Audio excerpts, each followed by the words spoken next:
మరో 2 రోజుల్లో తులారాశి జాతకులు అతి పెద్ద దెబ్బ అయితే పడబోతుంది. ఈ 2 రోజుల్లో మీ యొక్క గౌరవ మర్యాదలు అనేవి తగ్గుతున్నట్లు మీకు అనిపిస్తుంది. మీ మాటకు విలువ అనేది లేకుండా పోవచ్చు. ఇలాంటి సమయంలోనే మీరు ప్రశాంతంగా ఉండండి. కోపతాపాలకు పోయి ప్రియమైన వారిని దూరం చేసుకోకూడదు.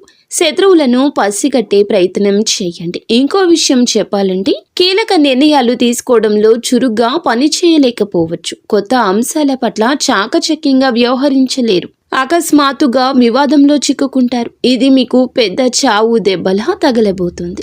రావాల్సిన అవకాశాలు రాకపోవడం, ధనం కూడా రాకపోవడం, ప్రియమైన వారు కూడా దూరం కావడం. ఇక మీరు ఆ భగవంతుని పైన భారం వేయండి. మీకు ఇంకా ఇతరత్ర ఎటువంటి సమస్యలు, సంతాన సమస్యలు, భార్యాభర్తల సమస్యలు, స్త్రీ పురుష వశీకరణం కూడా చేయగలరు మా గురువు గారు. 3 రోజుల్లో పరిష్కారం లభించును. నమ్మకంతో సంప్రదించండి.